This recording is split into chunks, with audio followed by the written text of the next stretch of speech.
finally a Geodude! Oh my god, this took longer than you'd think, as you can tell, because Salad's already level 11. And you've tackled 30 times since I last healed. And Salad's already learned Vine Whip because the level up move sets of a couple Pokemon, mostly the starters, are changed. I believe they've been changed to, it's like variation of, for some Goldstar Crystal sets. Anyway.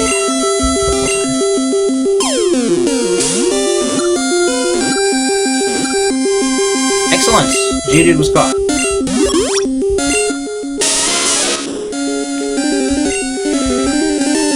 We are going to nickname Geodude. What are we going to nickname Geodude? We are going to nickname him Joseph. Why are we nicknaming him Joseph? Well, it's a reference to the old Hebrew legend of the Golem. Golem was a creature brought to life out of river by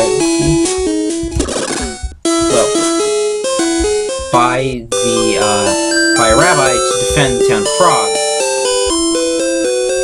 But why do I keep clicking the turbo button?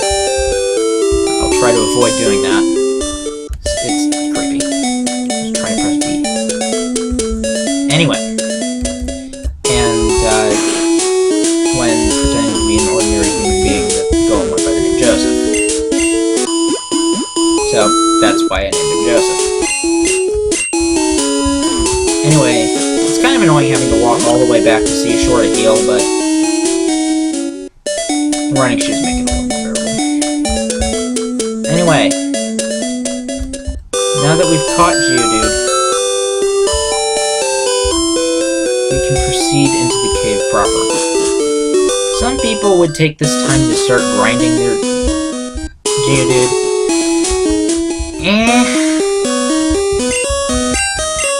I'm not too worried.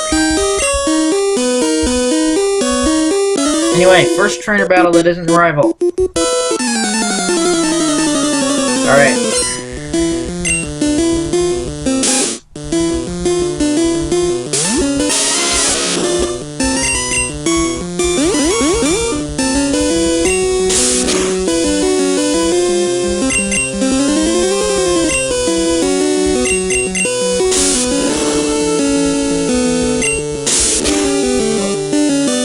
Yeah. This is another boring battle because it's literally two Pokemon that don't know it.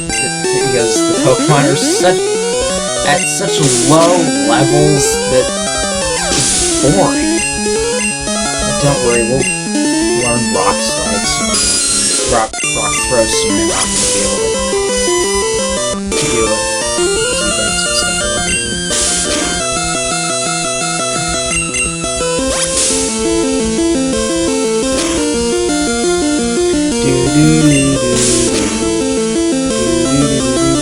So I might as well go into all the different changes. So the whole overworld map has been completely rewritten. Sprites have been changed. Story's totally brand new. And 8 new types have been added. Darksteel Fairy and then 5 custom types. Sound, Wind, Wood, Sound, Wind, Wood, Gas, and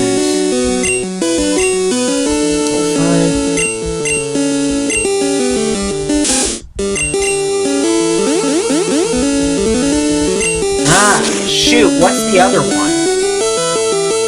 Gas, Wood, forget it. There's an NPC who tells you about the new types, and I'll get to that when I get to that. But right now, Merson Cave. It's a pretty straightforward cave. Hey, defense scroll. And I'm not going to heal because, if I remember correctly, there's... oh, of course. After I catch a Geodude, the first thing I encounter the first wild encounter I get is another Geodude. Anyway, Salem learned Vine Whip while I was Geodude hunting, so...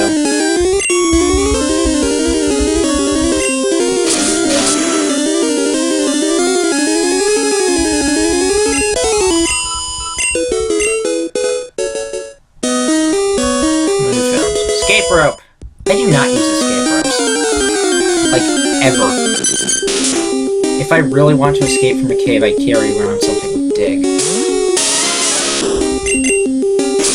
Yeah, I don't use escape ropes, I don't use repels, I rarely run from wild battles.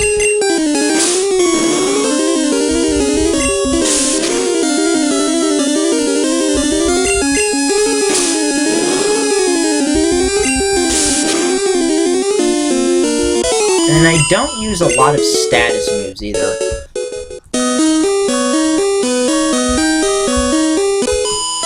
Alright.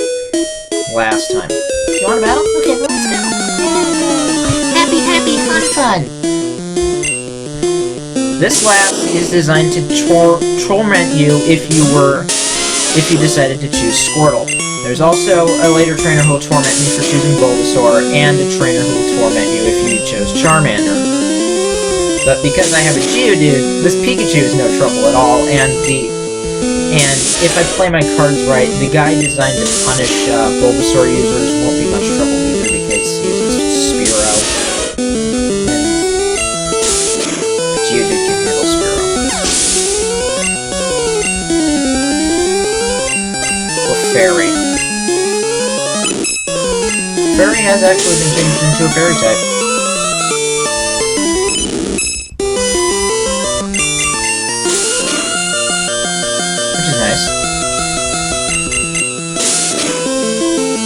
Just tackling away, because I didn't really do anything else. This is the hard part of Let's Playing an RPG.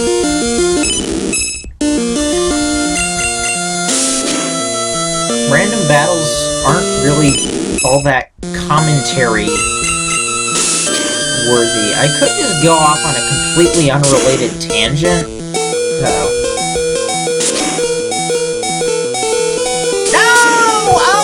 How could I forget? How could I forget? Pound has for some reason been changed into a fighting type move in this game. I completely forgot that. Ah, damn it. Well, I guess I'm gonna have to go back and heal.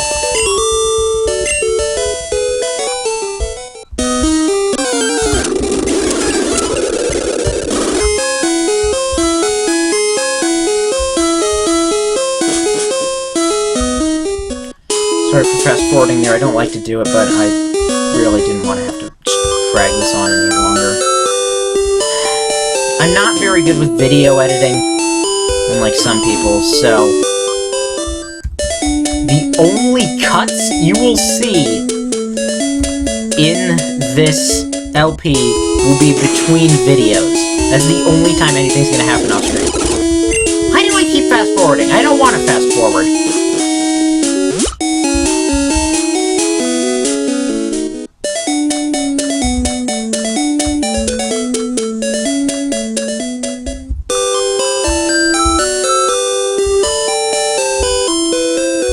Alright. Let's keep going. Oh! Slowpoke! Huh. I didn't know Slowpoke could be found in this game. Not that I'd use it. So, that's what I'm gonna do. I'm gonna talk about the different species and why they're ranked as they are. So... I'm using tackle. So, the reason I chose Bulbasaur is the same reason I normally choose Bulbasaur in red, because Razor Leaf is a really powerful move. It always gets a critical hit, giving it an effective base power of 110, which is really handy, and it cuts through, and it ignores changes to the special stat of the opposing Pokemon, which is really good when you're fighting things like, Amnesia spamming Politoed.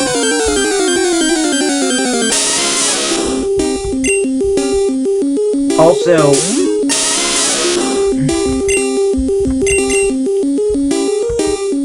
Venusaur technically has the highest base stat total of the starters, they really have equal base stat totals, but since Bulbasaur's highest stat is special, which is kind of sort of technically 2 stats, it kind of sort of technically has a higher base stat total than the other two, because their specials are not their highest stat. And in case you didn't know, with the Kanto starters, and I think the Johto starters as well, every stat is approximately 80, except for 2 stats, one in Generation 1, that are approximately 100.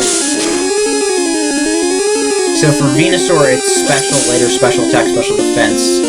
For Charizard, it's speed and later special attack. For Blastoise, it's defense and later special defense. Which brings into the problem of using Blastoise and Charizard in Red and in Brown too. Both of them only have 80-ish special and 80-ish attack. So their attacks don't have a lot of oomph to them.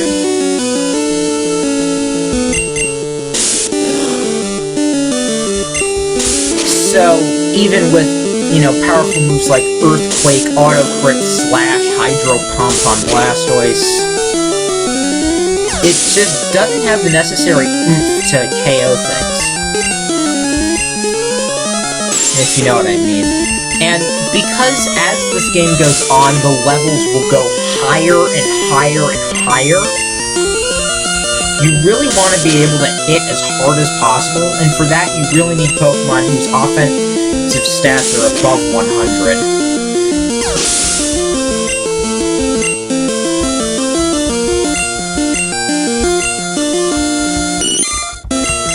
And so, the Pokemon available in Merson Cave are apparently Slowpoke, you can also encounter Zubat and Geodude, and you can also encounter Vulpix and Diglett. Of those 5, I'd have to say, for me, the best one to choose is Geodude, if you want to choose a Pokemon that you can encounter here. Being rock brown, while it has a bunch of glaring weaknesses, it also provides key resistances to normal and that immunity to electric that can come in really handy, especially during the early game, but also during the late game. It's really helpful when you can actually wall a lot of Pokemon completely. Alright, after this Zubat fight, I'm gonna finish it up, this video.